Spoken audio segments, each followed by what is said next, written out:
on the rock right now. I put my whole alliance and we all Bronx fan. Took up off the Cisco with the Figaro with links. Counting on the moolah and the Diamante Sphinx. Dragging on the reefers, got my soul high for weeks. I think I see five, put the mag under the seats. We living like it's dynasty with custom made juice. Or chief places since I need to get loose. Foxes into the low underworld. Pinsugar walls and naked cities under sniper's moon. The house of bamboo with China's love, acupuncture. Menage a trois, the French connection is the satin prince. My Sharia more meditates up in 7th heaven. On cloud 9 contact, Minnesota fest. Let them dream of the satin city. When the Dewano's moonshine is fine as Hollywood. How we do. Yeah, coach with me in the Vega, bubbling. 6 figures on ice, bubbling. 8-day type business, bubbling. Diamond Crook franchise, bubbling. Coach with me in the Vega, bubbling. 6 figures on ice, bubbling. 8-day type business, bubbling.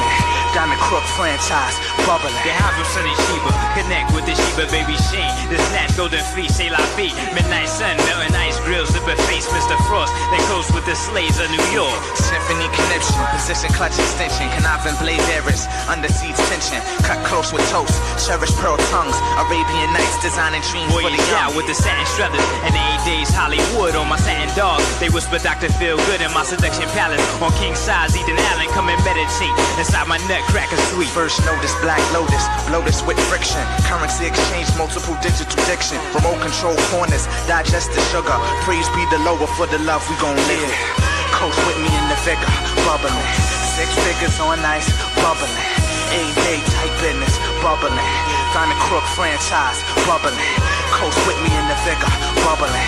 6 figures on ice, bubbling. 8-day type business, bubbling. Diamond Crook franchise, bubbling. New love for the cat, it's hot sugar live on the block. A flight to the Juggle Town block. The shadow light with the jism up in the fluff. My airtight sugar flowing slick, blowing up. I'm on a block bus with the Juggle game phrase. A shakedown from the main squeeze AD. Put notes on the bricks with the razor out dice. And check it out while you get out black and we live the pop life to kill a sunrise. Mold on visions, China doves cry. Reflect off the ocean, Graceland rules. Pacific height action, the fire star cool. Vanilla trench Averick, it's still underneath. The Valentine believers, 929 sweep. The Odyssey of lower, voyage to the sky. Brigante syndicate for the solar flight high. Yeah, coach with me in the Vega, bubbling. 6 figures on ice, bubbling. 8-day type business, bubbling. Diamond Crook franchise, bubbling. Coach with me in the Vega, bubbling. 6 figures on ice, bubbling. 8-day type business, bubbling. Diamond Crook franchise, bubbling. Coach with me in the Vega, bubbling. Sunny Joy, he be drinking, I'm a bubbling. Kitchen Grace, he be drinking, I'm a bubbling. To everybody on me, I'm a bubbling. The Diamond Crooks, they be sipping, I'm a bubbling. The Jungle Wild, they be sipping, I'm a red dot. To everybody on me, I'm a red dot. The Diamond Crooks, they be sipping, I'm a red dot. The Sunny Joy, he be sipping, I'm a red dot. The Midnight, he don't get no, I'm a red dot. We flow deep, we be sipping, I'm a red dot. The Tri-State, they be flooding, I'm a red dot. We flow deep, they be wiggin', I'm a red dot. The Kitchen Grace.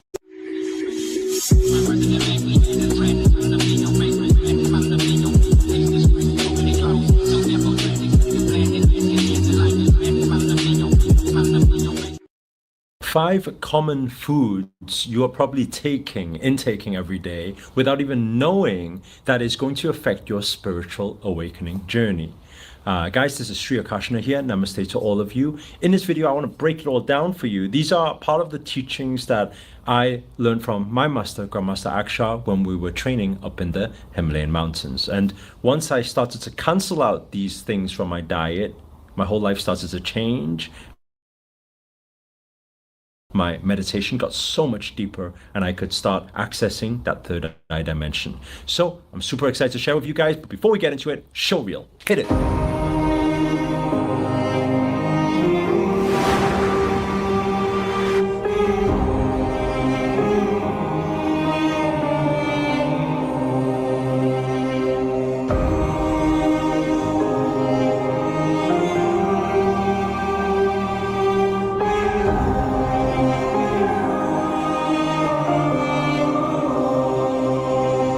What's up guys, this is Sri Akashana here. Namaste to all of you. And in this video, I want to share with you 5 foods, this food and some drinks and some diet or even intake, things you intake on a daily basis, that if you were to cancel it out, you will enhance your spiritual awakening journey, meaning you can dive deeper into meditation, you can enhance your manifestation powers, and overall build on your health, and everything else is obviously it affects everything. So we're going to dive straight into it with the first thing, number one. So first thing is, and I think this is a very common one that I'll just strike out first of all, which is alcohol. Now, some of you will argue the point that say, oh, I drink some, I don't drink a lot, I just have a sip of wine here and there. But understand that alcohol always has something that disturbs the mind. We all know that when we intake more, right? But without even getting drunk, it still disturbs and distorts the mind. The moment the mind is distorted and we're feeling something else, right? Or it's driving us to get to some certain emotional point. What happens is we are stuck here. It's very hard to go deep into meditation. And it's very hard to find clarity in moments like that. That clarity is our consciousness. So the moment we start canceling out alcohol altogether, our mind is more focused. We have more clarity. When we go into meditation, we can go a lot deeper. So that's the first thing. The second thing is anything to do with caffeine, so tea or coffee. Now, I know some of you will be watching this and be like, no, not coffee, because you probably have it like every morning or whatever, or maybe you have multiple cups a day. Again, it has some slight thing that distorts the mind. And when it distorts the mind, it keeps us human, which doesn't allow us to dive deeper into the spiritual journey. So that's the second thing, because it's something that we can become addicted to. Right, so anything with caffeine. The third thing is, and I want to talk about like this, because it's not something that you consciously intake. It's not like a food or something, but it's fluoride. Now, whether you like it or not, most likely out of your taps, out of your faucet, when you turn the tap on and you're drinking water from there, or even if you're boiling the water, most of the time there's probably fluoride inside. Not only that, inside your toothpaste there's also fluoride. Now, aside from all the different health benefits where there's a lot of research shown on this, you can find it all online, which is with fluoride, it can also create things like cancers and diseases and things like that. But when we remove that, because what fluoride does, it dims a part of your brain which is actually linked to the pineal gland and the third eye. So the moment we remove that, meaning if you're going to, and I think this is what I recommend for all, is to order non-fluoride toothpaste and find water filters that is able to get rid of the fluoride in your system. You will find a big change in your energy levels.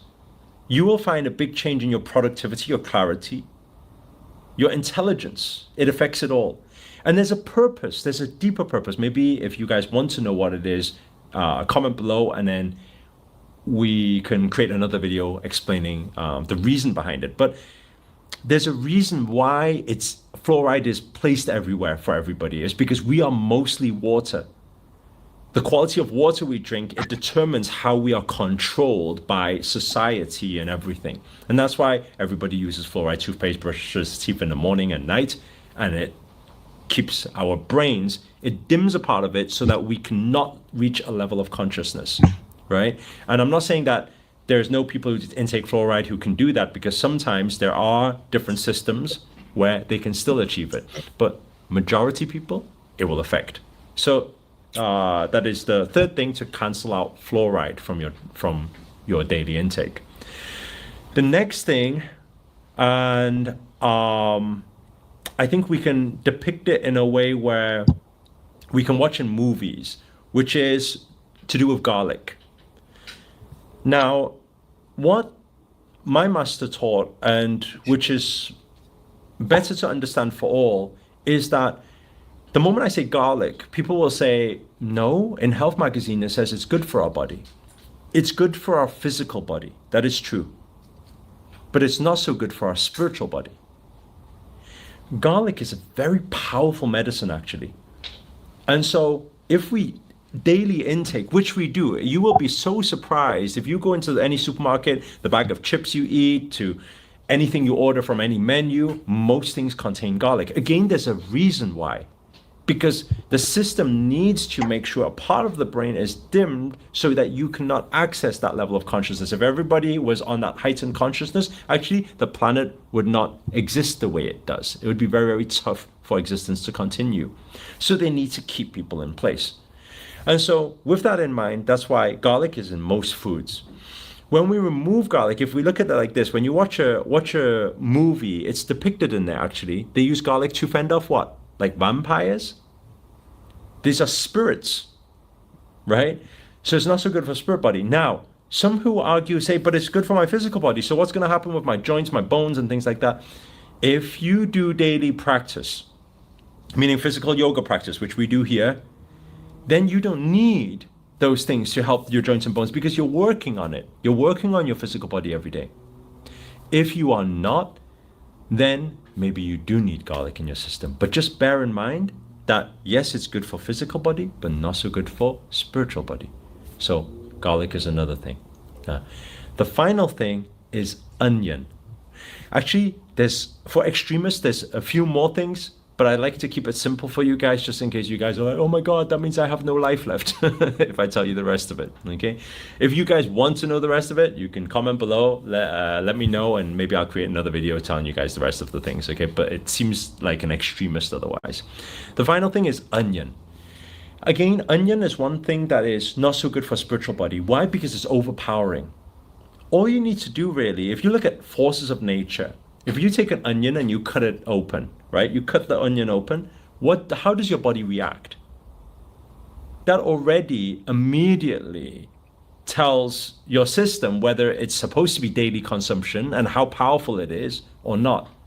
Because your body starts reacting to it already. You start getting tears. So do you think that's a positive or that's a negative? And every day we daily consume. Again, it's overpowering. So it's not very powerful for spiritual awakening journey. So these are the 5 things that I would recommend that you can give it a try, right? Not everybody will be able to do all. And also, this journey is not for everybody. It's okay to be human. But those who want supernatural powers, those who want enlightenment, those who want that awakening journey, then you can give it a try and you'll start realizing in meditation, you'll be able to dive deeper. You'll be able to see more. You'll have more clarity. You'll have more focus. Anyway, give it a try for a few months. Let us know how it goes. Come back, comment on the video. Let us know your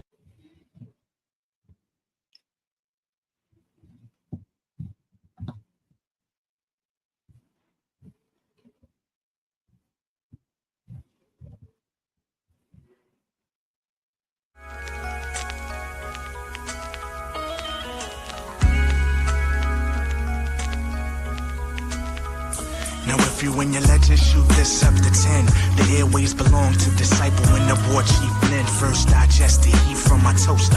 Blast, cotton can last on your block about the class. Yeah, digging on the Sheba, tapping on the Sheba, singing they want sussin', gotten you one nuts and the ass whipping, and feel it wouldn't kick in. Never juggle satin, coolie coda can't blow. Coolie how is how I pump when the convincers in my clutch. Your murder one sung it, then hush. The Hollywood. awakening, how much notes are we raking in? The more we vision, you ain't fit for this division. So put the splits on it. Tell your Foxy put her lips on it. It's murder one when the I'm stone's trying on to it. tell you now, the copper here from the 3 o'clock and a something terrible that happen when you're full shatting.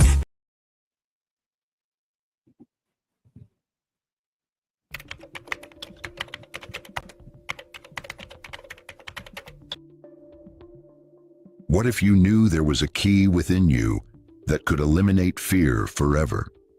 What if you realized that what you fear most is simply a shadow created by your own mind, and that you've been holding the light all along?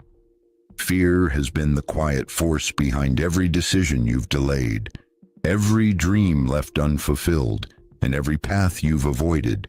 It's the mask that hides the truth, the voice telling you you can't do it, you're not good enough. What if you fail? But where does fear really come from? Is it there to protect you, to trap you, or to mark a crucial point you need to cross? Today, we'll explore the spiritual truth of fear, not by fighting it or brushing it aside with empty positivity, but by understanding its origins, its role on your journey, and how to turn it into power. Throughout history, wise teachers have said that fear is the dragon guarding the treasure. And that treasure is you, your true self, your inner light, and your boundless ability to shape your world. But to claim it, you must face the dragon, not with force, but with awareness. In this video, we will reveal what fear truly is from an energetic and spiritual point of view, why it holds us back in modern life, and how it has been used to control us. We'll also share ancient wisdom on how to overcome fear, practical techniques to free your mind and energy, and how doing this can align you with your inner strength. Yes, you can be invincible, not because you'll never feel fear, but because you will learn to walk with it, to transform its shadow into clarity. Fear doesn't disappear when you deny it. It dissolves when you understand it. You're on the edge of a life-changing moment, not a physical one, but an internal shift to your deepest power. All you need is the courage to look within. Are you ready to awaken the warrior of light within you? Fear is nothing new. It wasn't created with you or your generation. It's an ancient presence, a shadow that has followed humanity since the beginning. To truly understand it and dissolve it, we need to trace its history through time and ancient teachings. In early human history, fear had a clear purpose: protection. It was the body's alarm that went off when danger was near, like a predator, fire, or extreme cold. It was essential for survival, even sacred in its role, keeping our ancestors alert and alive. But over time, fear evolved. When external threats became less frequent, it started reacting to internal ones, often imagined threats: rejection, failure, loneliness. Fear turned from a survival tool into an invisible prison for the soul. Ancient wisdom, from the Vedas to Hermetic teachings, from shamanism to Gnostic philosophy, saw fear not as just a reflex, but as a powerful energy trapped in the body and mind. They understood that where fear exists, there's a barrier between us and our true selves. The Vedas called it Maya, illusion, the false belief that we're separate from everything else. They taught that fear arises when we forget who we truly are. Gnostics viewed fear as a distortion, a veil that keeps us stuck in a limited view of the world. The ego, the false self that fears its own death, feeds this fear to maintain control. Shamanism saw fear as something alive, something we can confront, communicate with, and transform through rituals and expanded consciousness. Even in classical philosophy, fear was a topic of deep study. The Stoic philosopher Epictetus said that it's not what happens to us that causes fear, but how we interpret it. And Plotinus, the Neoplatonist, said that the soul is freed from fear when it looks towards the eternal. But fear isn't just a topic from ancient times. In Christian mysticism, it's described as the absence of love. St. John said, "Perfect love casts out fear, for fear has to do with punishment, and whoever fears has not reached perfection in love." From this perspective, fear isn't defeated by force or denial. It's transformed through awareness, love, and a broader understanding. Fear is a door disguised as a shadow, one that opens when we stop pushing and start observing. In modern times, fear has changed form. It's no longer the growl of a predator. It's anxiety about the future, fear of failure, fear of judgment or not fitting in. But at its core, it's still the same fear, the fear of losing control, disappearing, or not being enough. This is why spiritual reflection is so important today. Modern fear doesn't protect us, it limits us. And if we don't address it, it can become the quiet enemy of our purpose, potential, and peace. Ancient teachings have left us a map, reminding us that fear is an illusion, a mask that hides the truth. Today, we'll use this wisdom to explore how to dissolve fear. What happens when you stop letting fear control you? What if fear isn't the enemy but the toughest and wisest teacher you'll ever have? This might seem paradoxical, but it opens the door to a new way of understanding what has limited us for so long. To start eliminating fear, rejecting it isn't enough.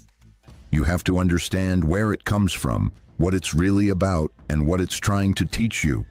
Fear is a mental pattern, fueled by emotions in the body. It's a bond between the mind and nervous system that develops over time. Each time you feel fear, you're not facing real danger.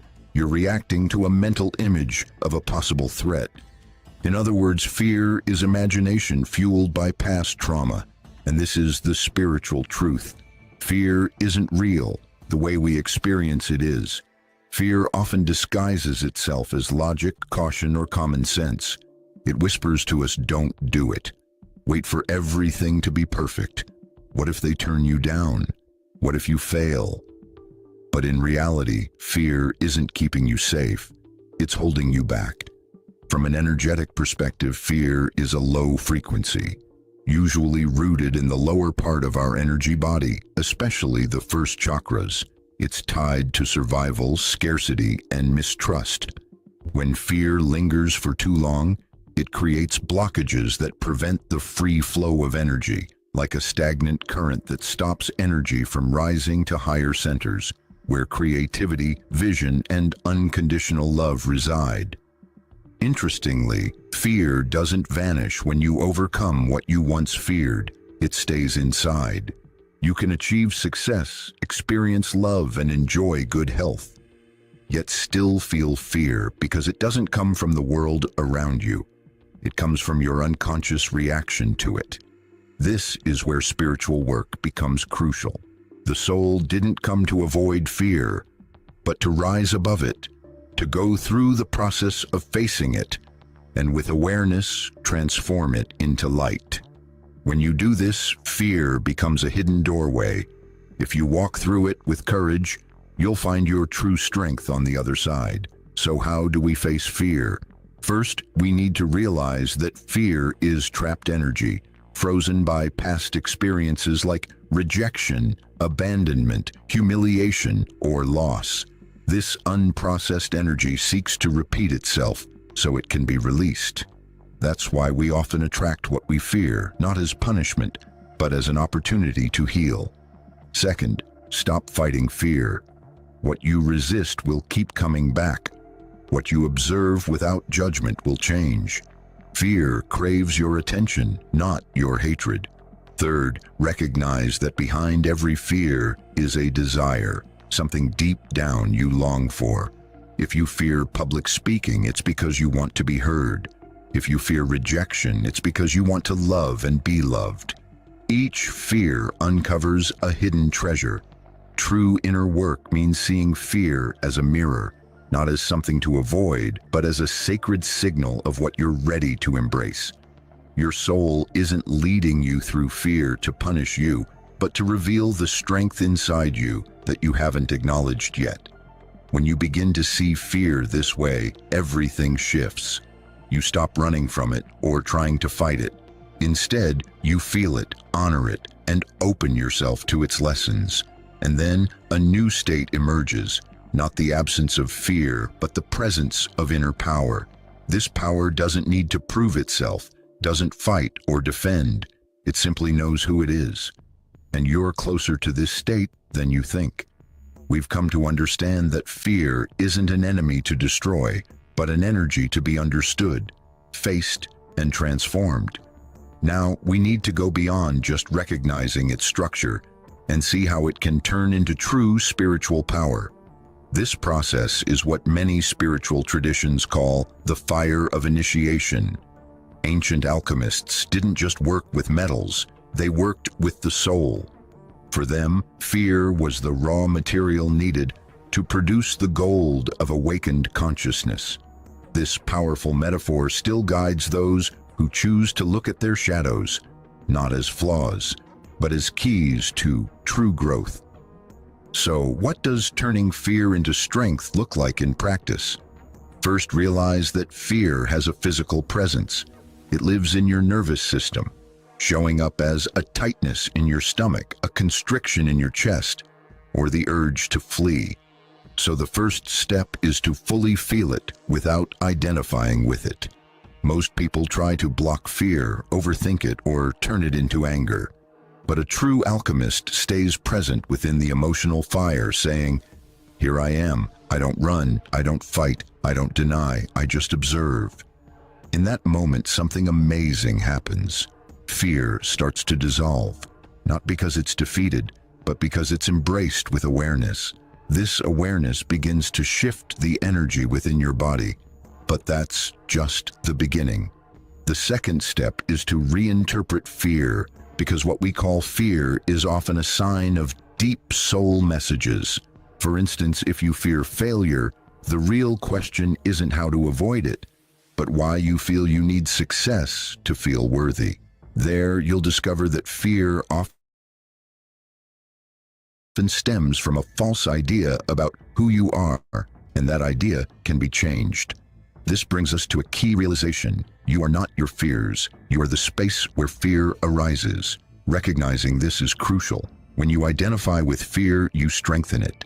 But when you observe it from a higher level of awareness, fear loses its grip because it's no longer the center of your experience. It's just a visitor. This is where conscious breathing becomes a powerful tool. When you feel fear, breathe, not automatically, but with intention. Breathe into where you feel the tension. Inhale with the message, "I am presence." Exhale with the message, "I release this fear." This simple practice helps reprogram your body, activating your parasympathetic nervous system and bringing you into a state of inner peace. Another important point, fear needs to be expressed, not in drama, but through creative outlets like art, movement, or mindful speech. Many spiritual teachers believed that unexpressed emotions get stuck in the soul. That's why practices like singing, dancing, crying, and deep writing are sacred acts of emotional cleansing. Finally comes the stage of replacing fear with a higher vibration. Once you've emptied the space fear occupied, you can't leave it empty. You must fill it with something new, like faith, gratitude, or a vision. Visualize, affirm, and repeat with confidence, "I am secure. I am guided. I am ready to become who I was meant to be." This act is not just symbolic, it's quantum. The universe doesn't respond to your words, but to your energy. When you start vibrating with certainty instead of doubt, the universe responds with synchronicities, opportunities, and open doors. Fear then stops being your jailer and becomes your guide, your threshold, your initiation. Once you cross over, there is no void, only freedom. The most beautiful part, you don't have to be fully prepared to start this process. You only need to make a decision. Decide that you will no longer let fear control you. Decide that you will move forward even if you feel scared. Decide that you will love even if it hurts. Decide that you will speak even if your voice shakes, because on the other side of fear is the life your soul has always dreamed of. Now that you see fear as energy, as a teacher, and as a doorway to your inner power, it's time to move beyond theory and into the practical everyday world. True spiritual transformation doesn't happen in books or abstract ideas. It happens in the real world, through your everyday choices, thoughts, and responses when fear knocks on your door. Here's a simple guide with powerful practices to help you start letting go of limiting energy and step confidently toward your inner strength. 1. Name and acknowledge your fear. Ignoring fear only makes it stronger. When you face it, it loses its power. Take a moment each day to close your eyes, breathe deeply, and ask yourself, what am I afraid of today? Speak it out loud or write it down. Don't judge or hide it. Just make it visible. For example, I fear being alone. I fear failing this project. I fear not being enough for others. 2. Turn fear into an empowering mantra. Once you identify your fear, transform it into a positive affirmation. Words have energy. and what you say repeatedly becomes reality. If your fear is, "I'm afraid no one will hear me," change it to, "My voice matters. What I say inspires and makes a difference." Make this your mantra. Write it, say it, feel it. Rewrite the story you tell yourself. 3. Breathe and be present when fear arises. Most fear reactions happen automatically, but you are not your reactions. You are awareness. When anxiety, tension, or avoidance come up, stay with it. Take 10 slow, deep breaths, directing the air into the tense area. Use this simple formula. Inhale, "I am safe." Exhale, "I release fear." Repeat until you feel a shift in your energy. This practice helps you respond with calm rather than react impulsively. 4. Take symbolic action against your fear. Fear dissolves with action, not theory. Each week, do something that challenges you. Record a video, share a truth, reach out to someone, or take on a small dare. The goal isn't the outcome, but the act of doing it despite your fear. These actions tell both the universe and your subconscious that you're in control, not fear. 5. Purify your energy field every day. Fear clings to your energy like dust. You need daily spiritual cleansing. It doesn't have to be complicated. Just simple practices like imagining the water washing away your fears during a mindful shower, burning incense like sandalwood or sage, or doing an inner fire meditation.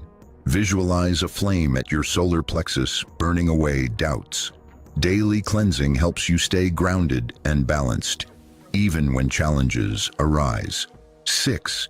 Create environments where fear can't grow. Fear thrives in negative, stressful, or overly controlling environments. Take a look at your social circle, the media you consume, and your mental habits. Ask yourself, does this conversation empower me or drain me? Does this content uplift or hypnotize me? Am I feeding my fear or my inner light? Change what needs to change, without guilt. Do it with confidence. 7. Thank your fear before releasing it. Finally, honor your fear. Thank it for what it taught you. Without fear, you wouldn't know yourself as deeply. Acknowledge its original purpose, protection, and then let it go like shedding old armor. Say aloud, "Thank you, fear. You've taught me. Now I choose freedom." This small but powerful act marks the beginning of your transformation. The path to invincibility isn't about being fearless. It's about having courage, awareness, and taking action in alignment with your true self. Now, you have the tools to begin. You've chosen a path that many shy away from. You've faced fear not as an enemy, but as a gateway, and that shift changes everything. While the world runs from fear, you've stopped, observed, and most importantly, moved through it. This is not a fight between light and darkness. It's a process of integrating both. Fear is part of being human, yes, but it doesn't control your future. It's just an old story, one that, thanks to your awareness, can be rewritten today. You've learned that fear comes from the illusion of separation, the false belief that you're alone, not enough, or that the universe isn't supporting you. But that illusion fades when you realize who you truly are, an eternal part of everything, a creator, a powerful soul in human form. Understanding fear is the first step in mastering it. Feeling it without letting it define you is how you start transforming it. Acting in spite of fear is how you become the alchemist of your reality. Every time you take a step forward, even with trembling legs, every time you speak, even with a shaky voice, every time you trust without guarantees, you're stepping into your power. But this journey doesn't end here. It's an art you perfect day by day, in every choice, every emotion you choose to observe, and every step you take toward your soul's truth.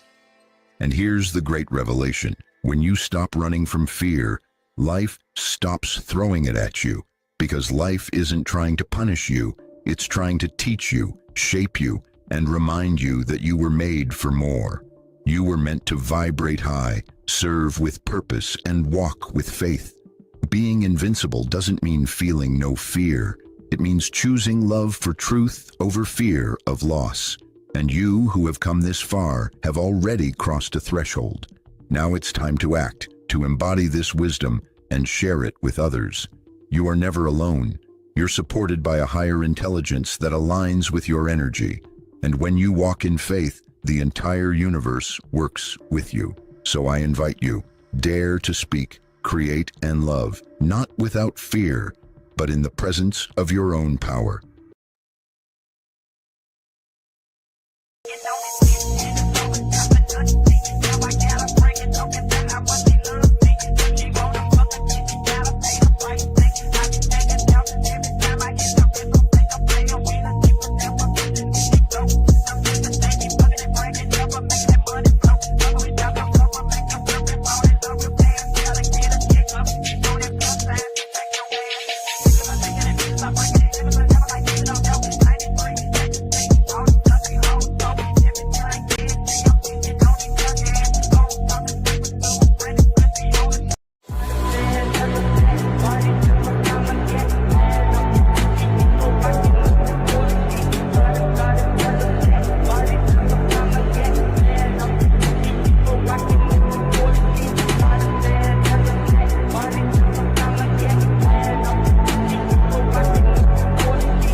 Let me tell you something they never taught us in school.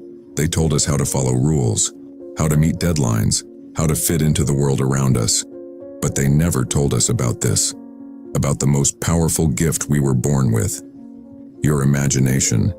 Not the kind you use for doodling in the margins of a notebook. Not the kind that fades after childhood. I'm talking about something deeper, something sacred. Your imagination isn't just for play. It's not just something to escape reality, it's how reality is made. And no one taught this truth more clearly, more boldly than Neville Goddard. You might not know much about him yet, or maybe you've read a quote or two that made you pause.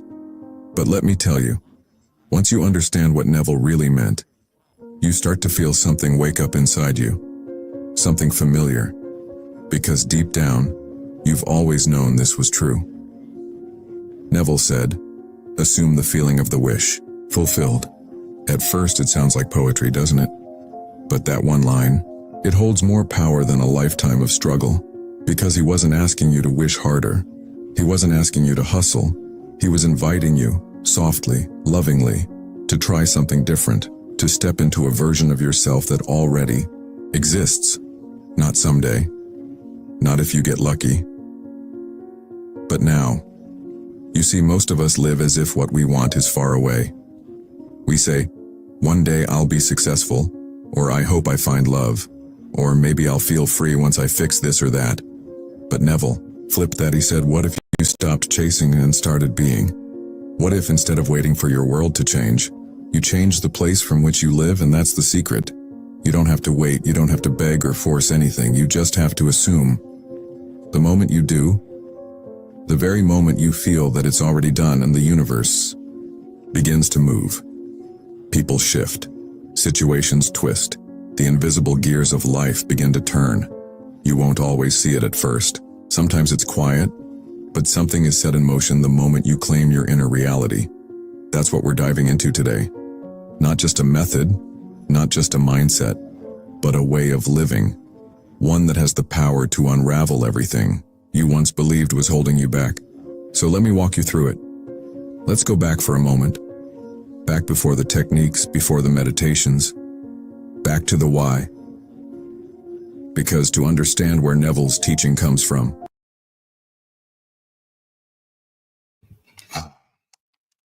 Okay, now mic check 1 2. All right. Yes, I do see you. I just wanted to go ahead and introduce you the proper way. So I appreciate you stepping up. Everybody, welcome. And let's get this going. Respect to the family.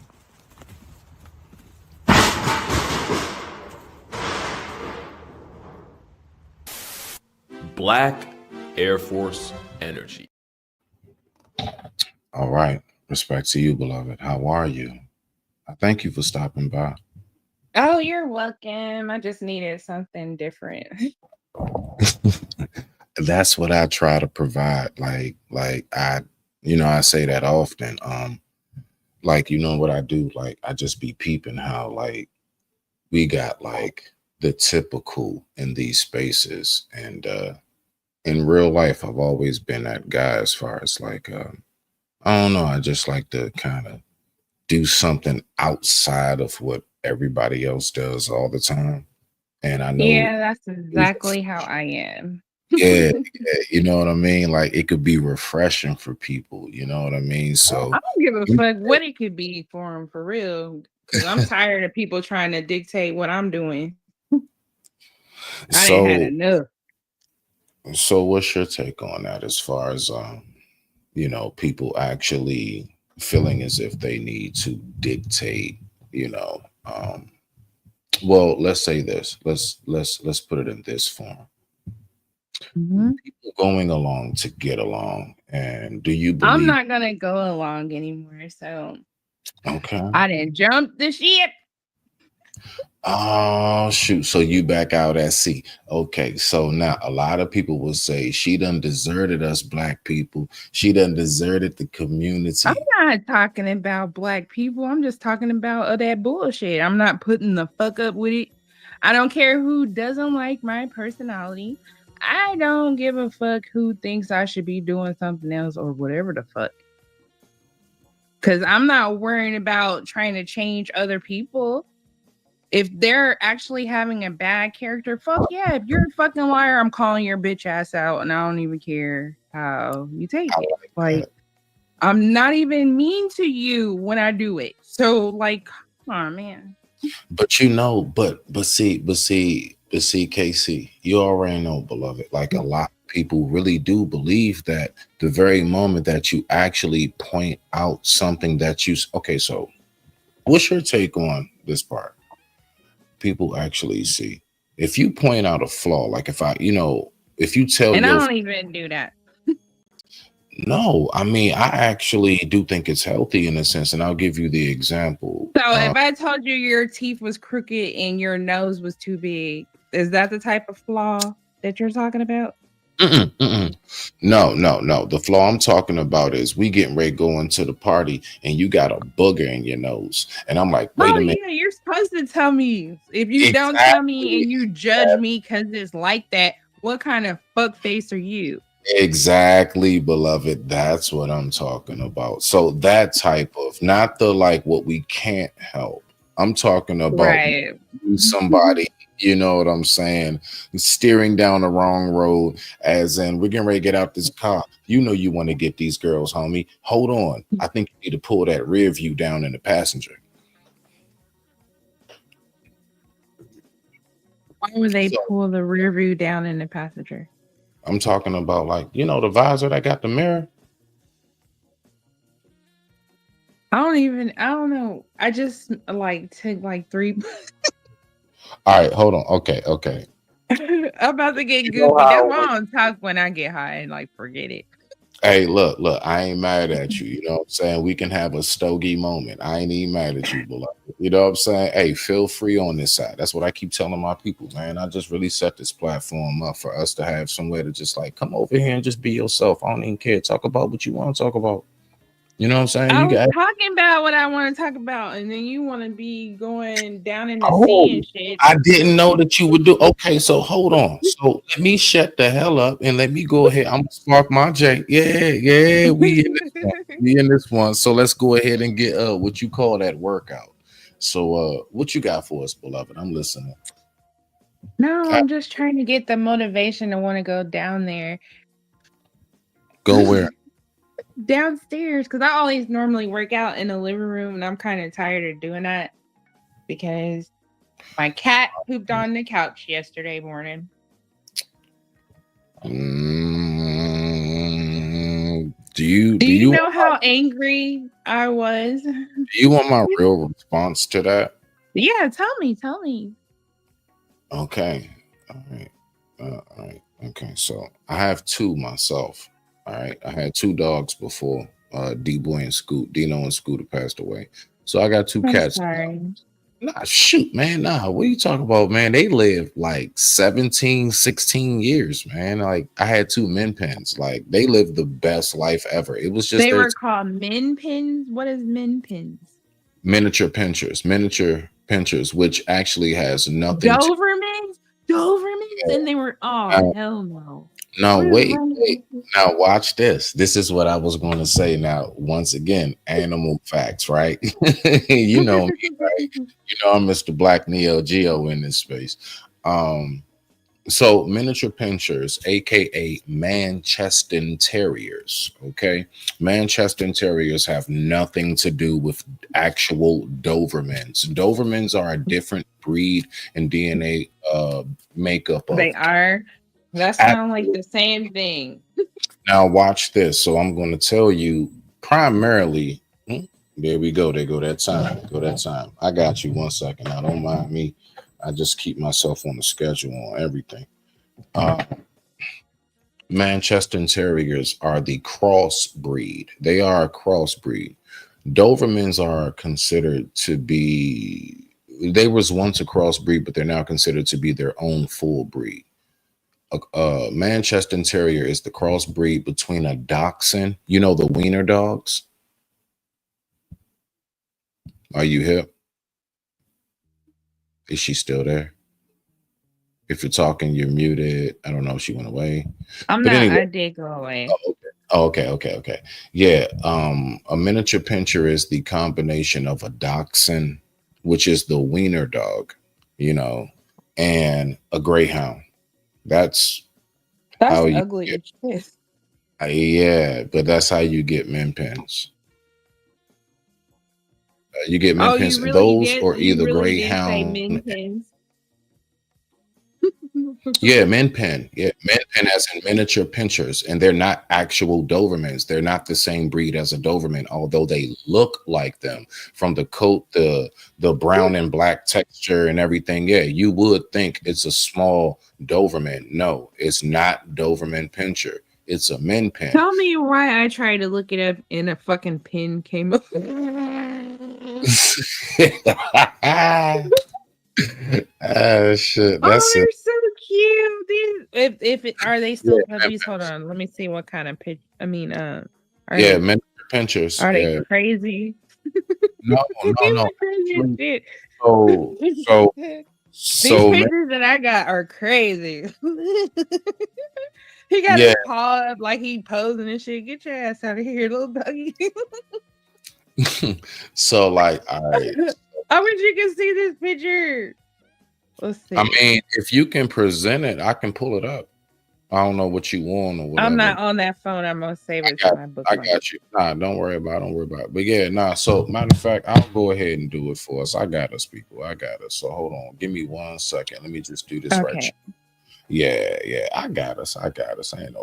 Ain't no problem, fam, man. So let me just do this right here. So let's go ahead and let's look at, because I love the nature facts anyway. Hold on.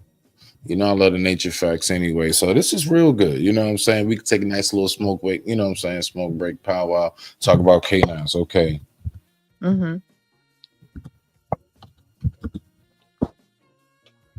All right. There we go. Yeah, my 2 dogs was named. Yeah, buddy. These are my buddies. Man, I love it. Look, I came from. When it comes to small dogs, I can't front. Now, mine, I'm gonna tell you right now, D-Boy was huge. Like, people actually thought he was a real Doberman. Now, let me go back to my screen up here. Nah, real talk. People thought that Dino was an actual Doberman that was growing, and he wasn't. So those, yeah, talk about it like that. Nah. He might have tried harder if he stayed alive. Man, I got some footage like on my social media, stuff like that. I think maybe maybe I don't know. I think maybe I got a short or something, but nah, Dino, yeah, that's what I had. I had 2 of those. I had D-Boy and Scoop, man. They was actually nephew and uncle. Now both of neither one of them was like the brown one on the left. This one right here. Hold on. Germany. Neither one was like this one right here. Neither one. Both of them was like this right here. That's why they call them min pins, because they look like miniature Dobermans. No, that's a crossbreed dog. That's a crossbreed, either between, like, you remember Wishbone, that is a Jack Russell. So you either get like Jack Russell and Greyhound, and they were breeded actually for the purposes of hunting small game. That is a European dog that was bred to hunt small game, rats and rodents and stuff that get in your house. They are basically the canine version of a house cat. That's why they specifically were bred to be able to dig and find small game that was pesterizing neighborhoods, and that's how they became such a beloved breed. They're actually like the pest control of dogs as a actual factor. Hey, yeah. Oh my God, I'm sorry. Anything. Is that why you call other people beloved? Because you want them to be like their doggy? Because you call me that. Man, that just went somewhere. Hold on. Oh shoot, my bad. Hold on. You ran away from me. Okay, I'm hanging up too. Bye. Nah, don't hang up. Nah, you good. What the heck just happened? All right, so I'm gonna go ahead and get back to what I was doing. I don't know what just happened. But yeah, I was just trying to switch my screen. So let's go ahead and get back.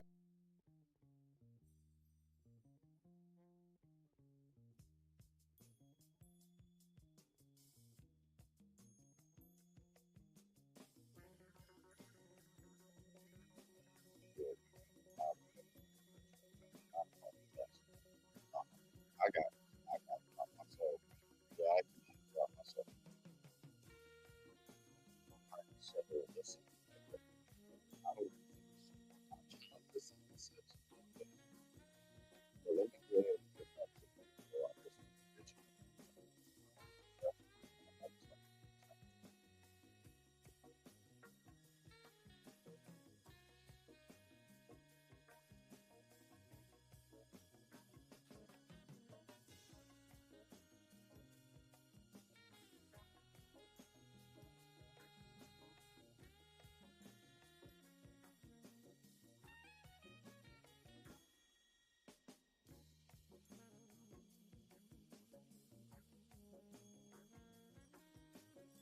Oh shoot, I've been talking on mute the whole time. My bad. So yeah, I accidentally dropped myself.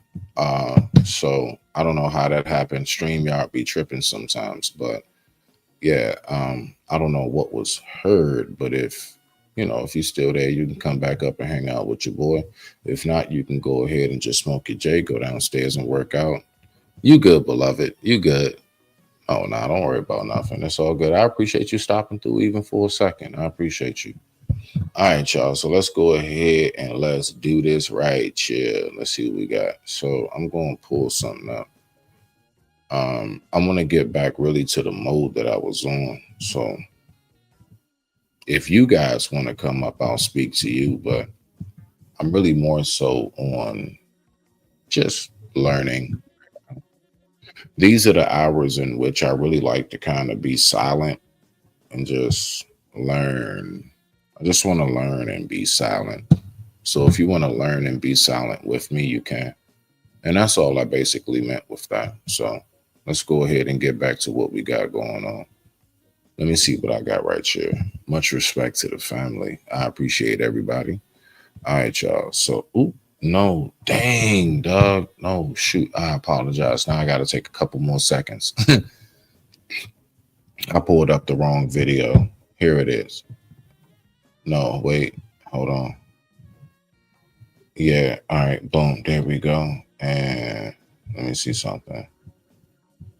All right. So we have these keys to life, right? So let's go ahead and look at something else. All right. But when you think about your life, right? Let's see what we got. All right. So a lot of people think about this thing, and a lot of people don't recognize why it exists. Okay. So let's see. Do you believe that is real? There are some people that do not believe that something called karma is real. So let me go ahead, adjust my tunes, of course. Okay, so now that we got the tunes adjusted, let's go ahead and pull this bad boy up. I ain't gonna hold you. Respect to the family. I appreciate everybody, for real, honestly. Bow, there we go. Let's listen to this a little bit. Question, and it always bothers me or pops out, or I ask it, why some people who does not give at all, and they receive so much, and some people give so much and they don't receive almost at all? That is actually a really good question. It's very basic. It's no real anything extra added. It's very simplistic and so profound, all at the same time. Why is that? Do you ever feel that way? Like, the old saying that goes, the good die young, right? Interesting. Let's see what we got right here. Okay, let me tell you something. The universe does not favor positive or negative. The universe does not favor positive. So off rip, I know for a lot of us that's very difficult to deal with. You want to know why? I know you're thinking the same thing I might be thinking, possibly. Then what's the point of me doing all of these good? What is the point of me trying my best to be the best person I can be? What's the point of being polite and chivalrous? What's the point of it all? If come to find out, you telling me that it's no favor in it at all. Now, this is where we tap in. This is where we learn more. Let's keep on rocking out. The time right now is 1:09 a.m. East Coast Standard Time. And I thank everybody so much for watching. Let's keep on rocking out. Respect to you all. People who do bad things get their own way. You never realize that?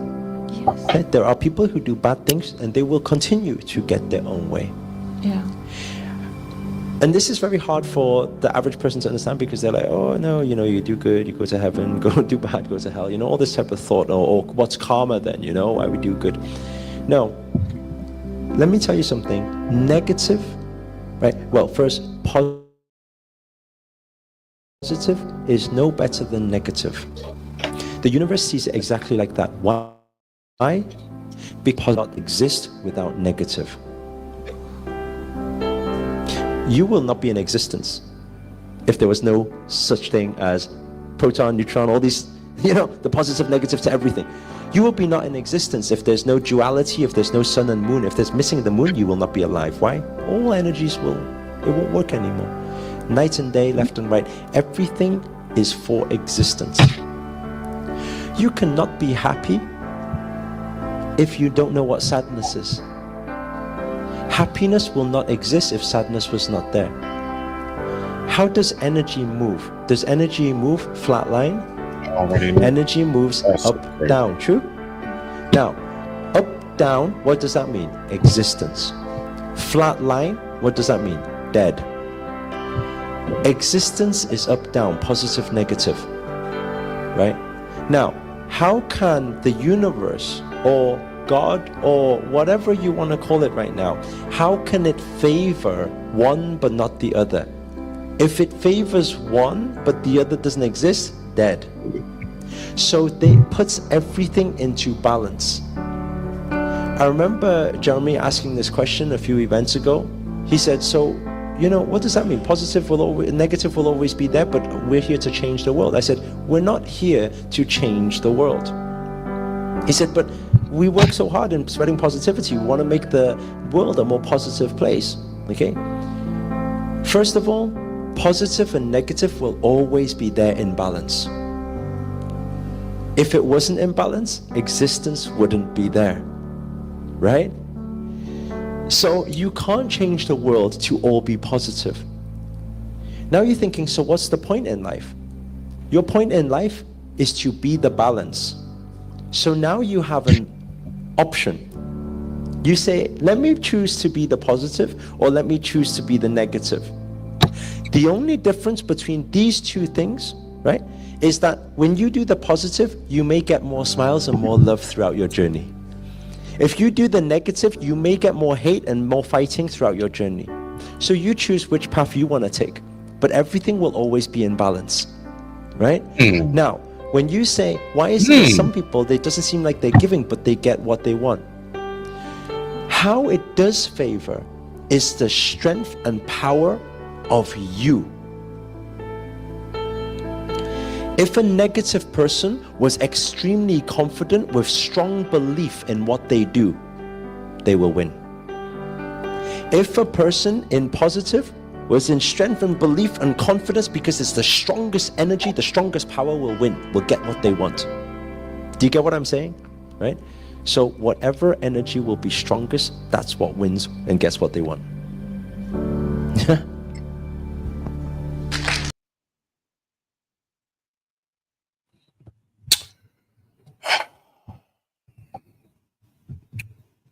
So I had an example myself.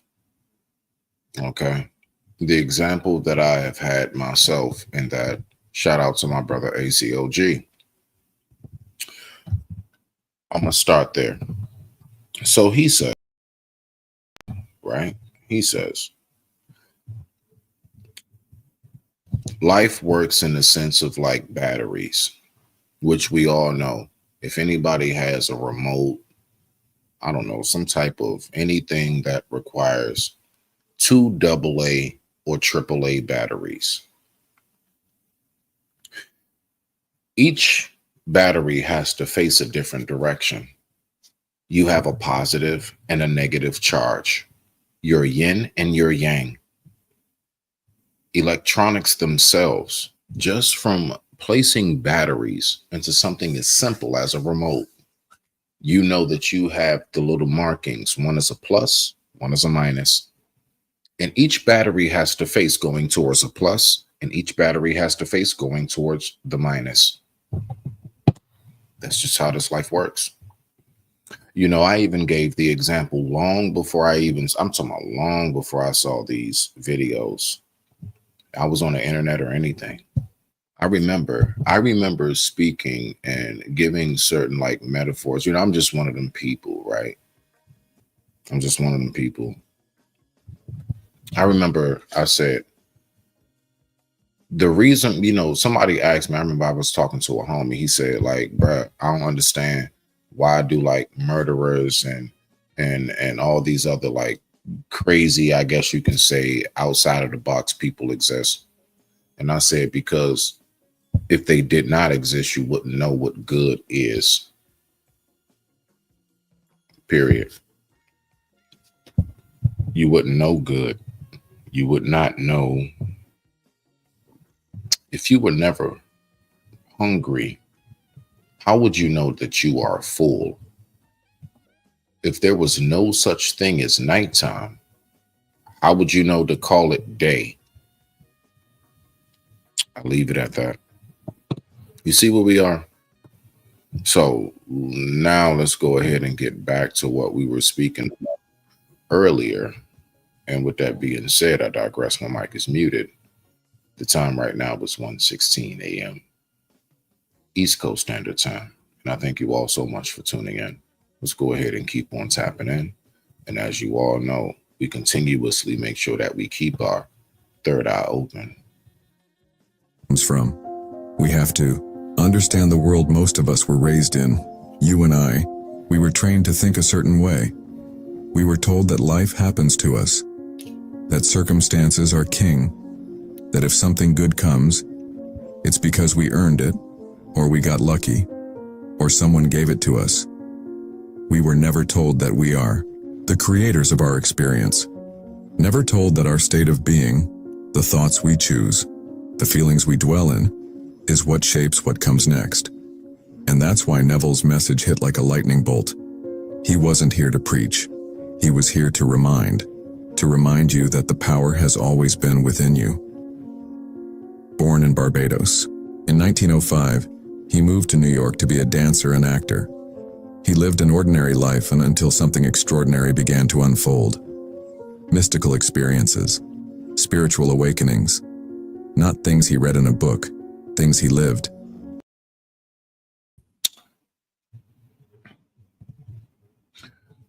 We must always remember that when people say somebody has reached a spiritual awakening, I'm going to always reiterate this. That means that you're going through a very, very painful process. It's excruciating to the mental and the soul to go through your spiritual awakening. You have only arrived at the doorsteps. You didn't make it yet. It's called an awakening. Now let's just take that into like the worst hangover you ever work. You know, if anybody has ever had the experience, have you ever woken up from a hangover? And if you don't drink at all, and you never have you ever woken up early in the morning when you got like a fresh cold or flu? You know that like before you get up and your day get going, the headache you have, your nose is stuffy, throats, all of that, like, you know, you're sniffly, everything. That hangover, that headache you have, right? Everything that's going on. Your spiritual awakening is going to not be what you think it is. A spiritual awakening has a lot to do with the realization of what it is that you never recognized. I'm going to say that again. The spiritual awakening has a lot to do with the recognition of what you've never realized. Let's keep going. He began to teach. Not religion, not dogma, but truth. And here's where it gets really interesting. Neville saw the Bible differently. To him, every character in Scripture was symbolic. The stories weren't about people who lived thousands of years ago. They were about you. The story of Christ? Neville said, it's not about a man. It's about your awareness, your I am, the part of you that declares your being. When Moses asked God, who shall I say sent me? The answer was, I am that I am. Not a name, a state of being. That's what Neville saw, the code. The divine presence isn't far away. It's not in a sky above or a temple somewhere else. It's in you. Right now, you don't have consciousness. You are consciousness. Everything you experience, every interaction, every moment of beauty, every setback, is a reflection of what you're holding inside. So if you want to change your outer world, you don't go out and push things around. You go within. That's where the real power lives. In your imagination, Neville taught that imagination is God in action. It's the invisible brush that paints the canvas of your life. When you imagine with feeling, when you enter into that inner scene and feel it deeply, you are not fantasizing. You are planting a seed. And what do seeds do? They grow. It's the same principle echoed in ancient traditions. In Hinduism, they say the world is Maya, an illusion shaped by consciousness. In Hermetic philosophy, it's said, as within, so without. Even modern science is starting to whisper the same truth. The observer affects the observed. But Neville, he brought it home.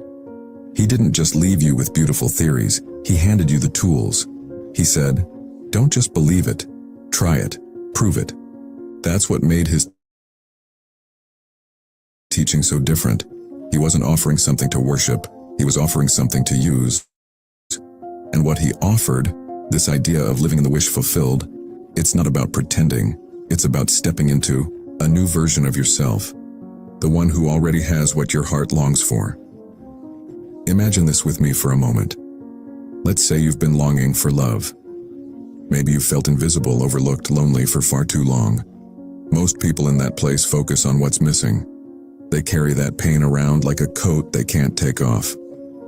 But Neville would say, pause. Don't feed that feeling any longer. Instead, go within. Close your eyes. Can you feel what it would be like to be in a warm, loving relationship? To sit across from someone who sees you, really sees you, and smiles just because you're there? To walk down the street, hand in hand, feeling completely safe, completely wanted? Feel it. Let that version of you rise up, not as a fantasy, but as a truth. Because once you feel it, you've planted the seed. And once the seed is planted, the universe begins to respond. It's not about tricking yourself. It's not about fooling the world. It's about aligning with who you really are, beyond the fear, beyond the stories, beyond the past.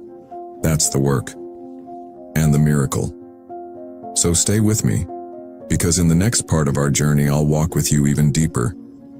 We'll look at how to actually do this, day by day, and how to protect that precious inner world while the outer one catches up. This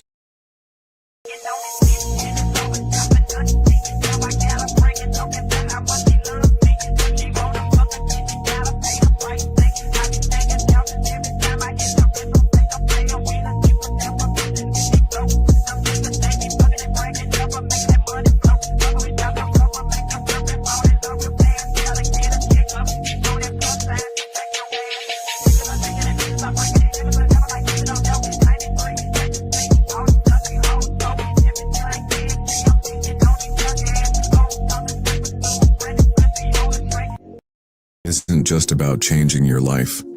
It's about remembering the power that was always yours.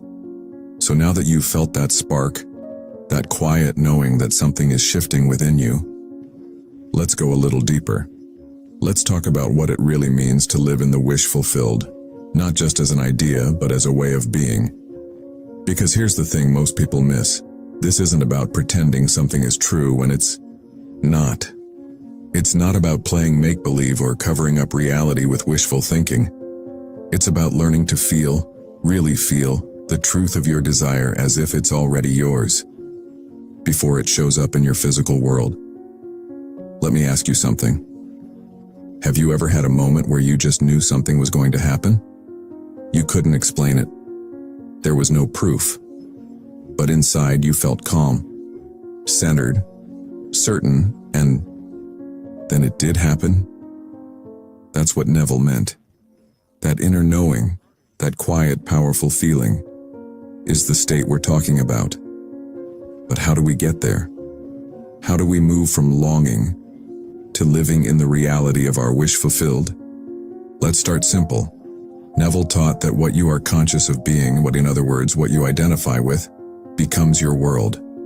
Not because of magic, but because of law. The law of assumption.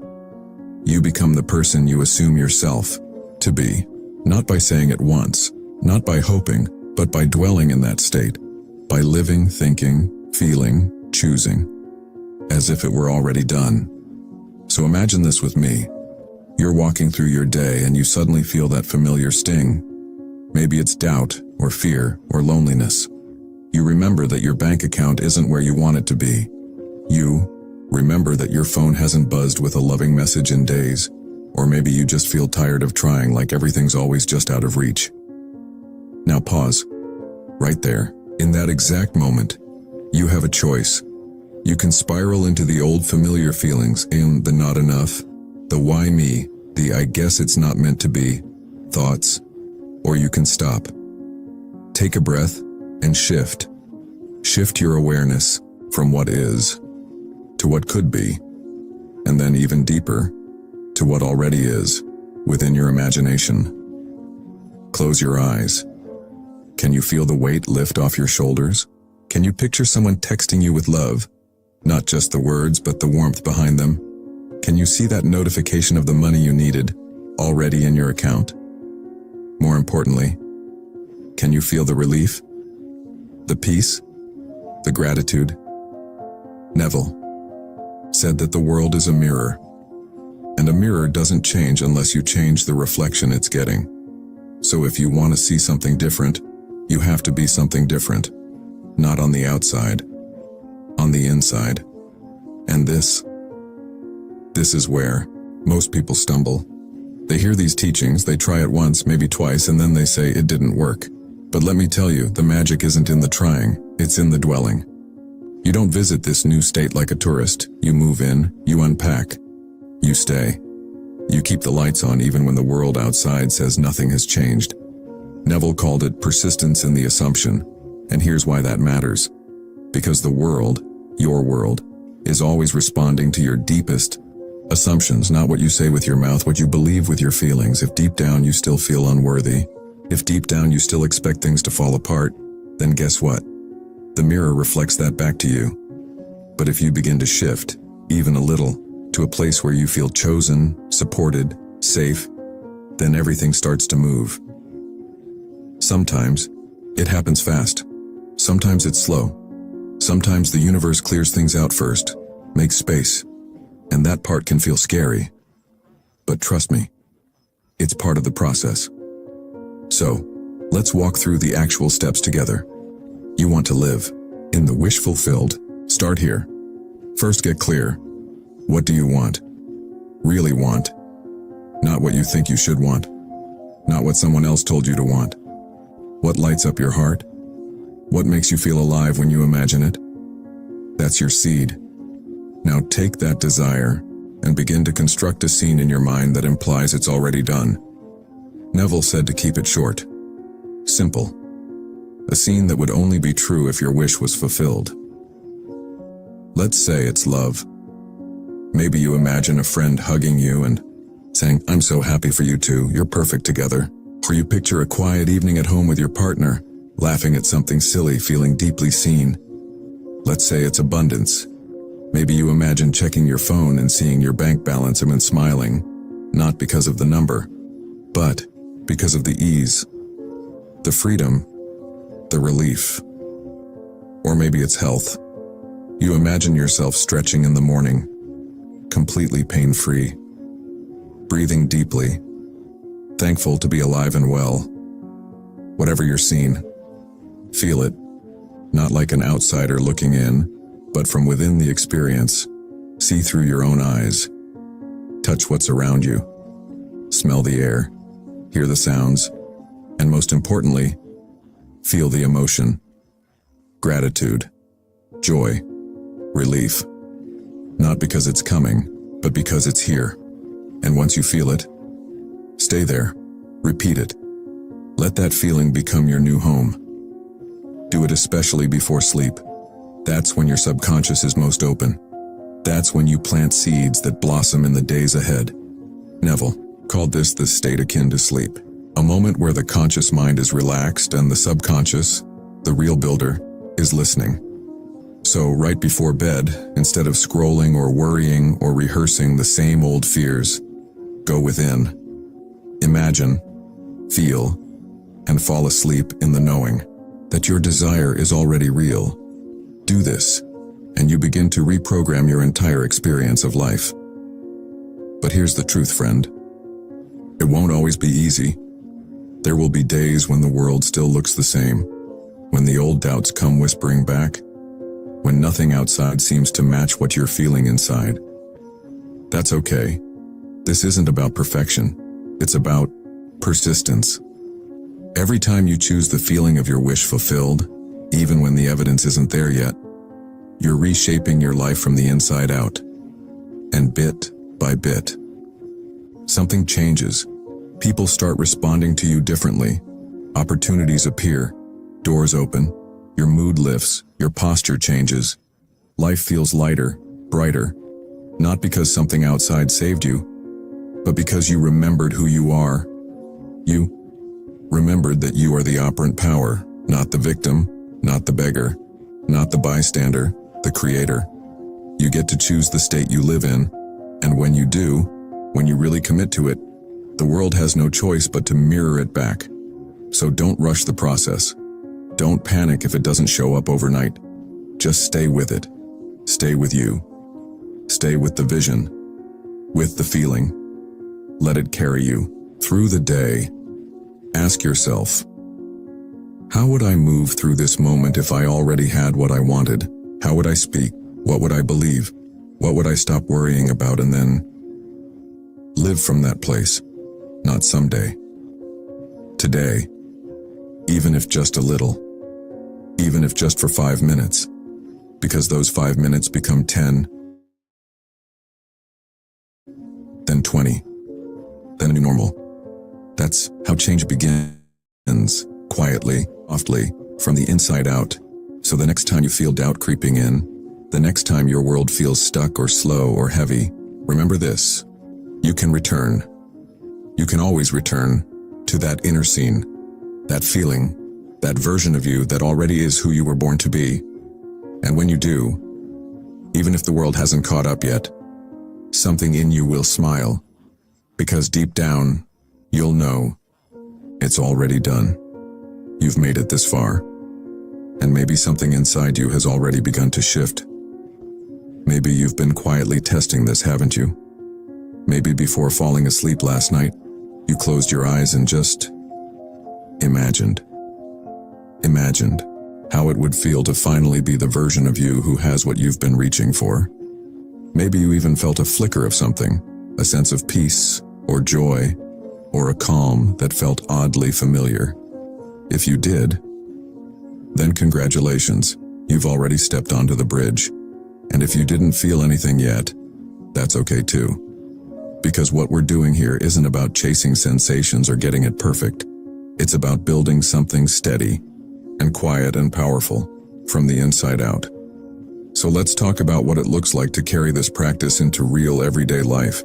Because the truth is, transformation doesn't happen all at once. It happens in the moments. In how you talk to yourself on a Monday morning. In how you respond when someone disappoints you. In how you breathe through fear. In how you choose, again and again, to return to the feeling of your wish fulfilled, even when your outer world hasn't caught up yet. Neville called this living in the end. But what does that mean practically? Let's say you're someone who's been struggling financially. Your bills are piling up. You feel stuck.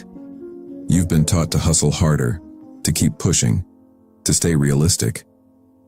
But now, something inside you is asking, what if I felt abundant before I had the proof? What if I chose to walk into every room like someone who already had more than enough? What if I let go of that tension in my chest and let peace fill that space instead? You might think, That's ridiculous. How can I feel rich when my banker account says otherwise? But that's exactly what makes this so powerful. Neville never said, "Wait until your world changes, then you can feel better." He said, "Feel better, and your world must change. Not might, not hopefully, must. Because everything in this life, every circumstance, every person, every opportunity is drawn to the state you live in. And a state isn't just a thought. It's the mood you wake up with. It's the self-talk you carry around when no one else is watching. It's what you assume to be true about yourself, again and again and again. So ask yourself right now, who am I being? Am I being the version of me who's always waiting? Or the version who knows it's already done? Am I begging life to change?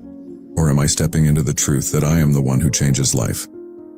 And don't worry, this isn't about faking confidence or pretending nothing's wrong.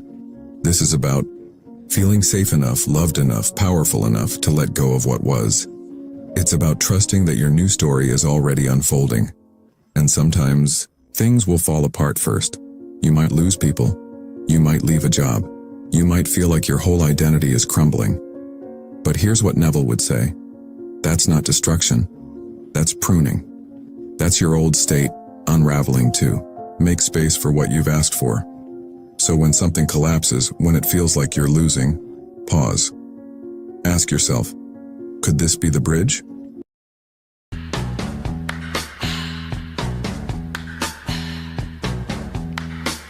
It's the time of the season when love runs high. In this time, give it to me easy and let me try with pleasured hands.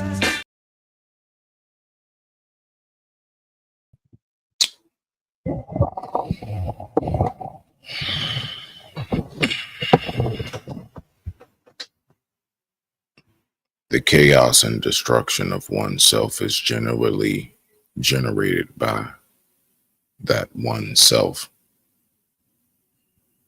And to be able to know how to acclimate and to be able to actually just take time to know who you are. When you take time to know exactly who you are, there are a lot of things that are avoided. It's avoided.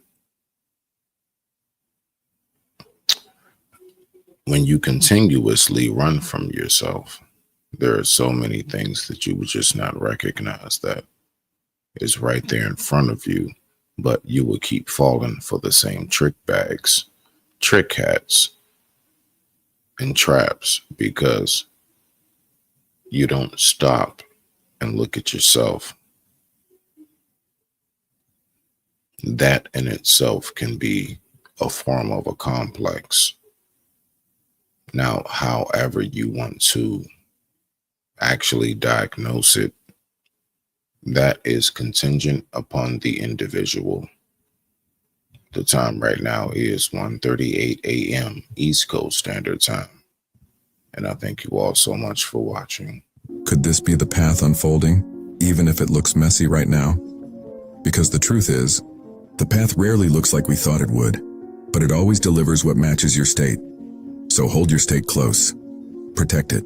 Neville used to say, don't discuss your desires with those who would ridicule them. That's not arrogance. That's wisdom. Because not everyone will understand what you're doing. Some will call it delusional. Some will say you're avoiding reality. But listen, you're not avoiding reality. You're creating it. You're choosing to build your future from a higher floor. You're choosing to become the version of you who remembers their own power instead of waiting for the world to catch on. And that's brave. So be kind to yourself on this path. Some days, it'll feel effortless, like you're floating. Other days, it'll feel like everything inside you wants to give up. That's okay. It's all part of the reconditioning. On those harder days, come back to your inner scene. Close your eyes. See it again. Feel it again. Let it soothe you like a lullaby. Because repetition rewires you. Not discipline, not punishment, not perfection. Just gentle, loving repetition. Now, let's talk about one of Neville's most powerful tools, one that almost no one talks about enough. Revision. This is where it gets truly magical and healing. Neville taught that your past doesn't have to define you, and not in a motivational, poster way, but in a real transformational way. He said, change your conception of the past and you change your future. Imagine that. Imagine if you could take the sting out of a painful memory, not by forgetting it, but by rewriting it in your imagination. Let's say someone rejected you, or you failed publicly, or you were told you weren't enough, again and again. Rather than carrying that around like a scar, Neville invites you to revise it. Go back in your mind. See the moment. And now, change it. See them respond with love instead. See yourself succeeding. Hear the words you needed to hear. And don't just picture it. Feel it. Because your subconscious doesn't know the difference between what's real and what's vividly imagined. So when you revise a memory with feeling, you dissolve the emotional weight. You reclaim your power from that moment.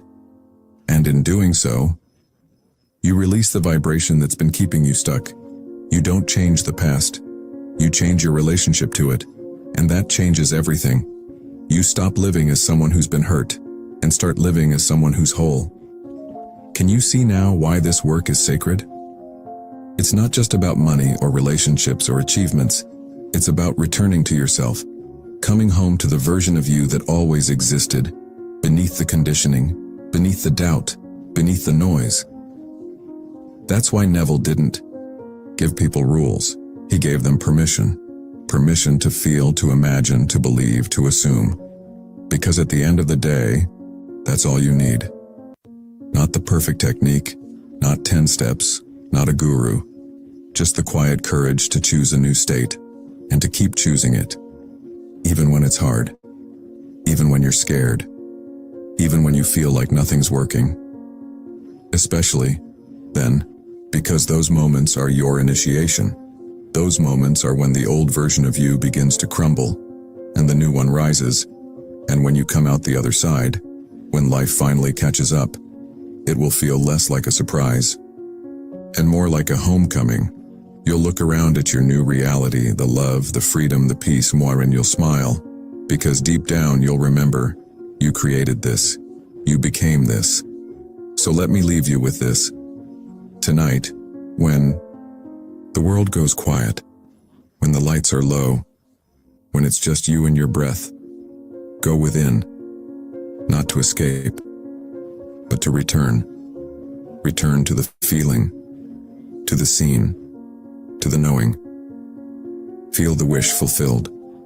Fall asleep in it. Let it cradle you, and do it again tomorrow, and the next day, and the next. Not because you're trying to get something, but because you already are someone. Someone powerful, someone chosen, someone who finally remembered that they never needed to wait. You were never broken. You were never behind. You were simply waiting to wake up to the truth that the world doesn't change when you wish for more. It changes when you assume it's already yours. And now, it is. Go live it.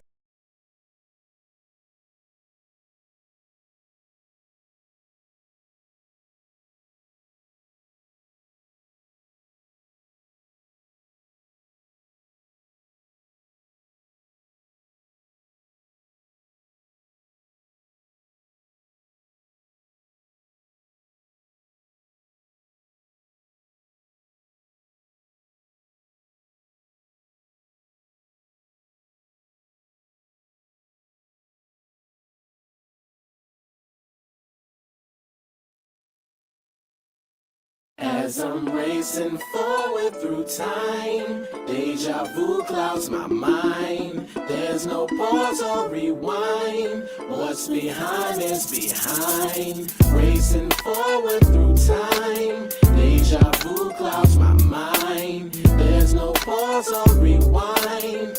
What's behind is behind. slow drifting in memory. You remember me, days of electric melody, glamorous galaxies with Amazon swimming so heavily. It felt like 8 moons ago, but 3 is what you're telling me. There's something that you should know. First it's this French jelly cold. Okay, I was triangle lusting. That's how I lost your trust in. Deceit was my pleasure, beyond measure. We dreamt forever. I never meant to hurt you, break you, betrayed you, desert you. Guess I was young, guess I was dumb. I'm racing forward through time. Deja vu clouds my mind.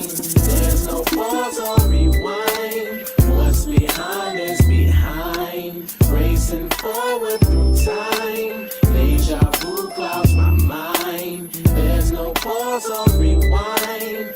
What's behind is behind. After Central Park, we was blood brothers. Known on Valentine as the young lovers. Switching, hitting different ones before rubbers. You chose the coke route, smoke route, dope route. I chose the mic life, hype life, night life. On separate paths, but still clash on the Ave. And spilling Zay in the glass and blinding our mass with hash.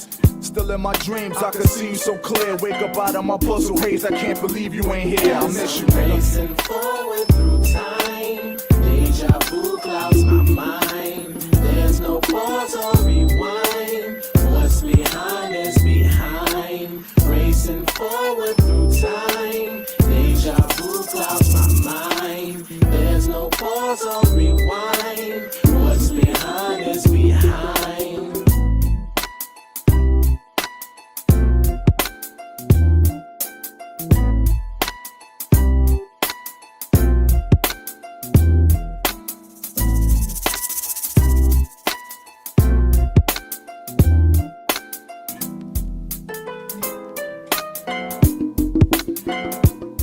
Is there something cosmic in how we orbit and circle the wild orchid? From catching kids to the hickeys to quickies, we make you walk it. There's no beginning or ending, that's just how we'll absorb it. You channel the inner touch pinnacle when you'll be rewarded. Time keeps running like my visions of wonder. That's feeding my hunger, that's bleeding to the music that's under. That's leading me higher, igniting my fire till I touch the 7th plane of change. As I'm racing forward through time, deja vu clouds my mind. There's no pause or rewind. What's behind is behind. Racing forward through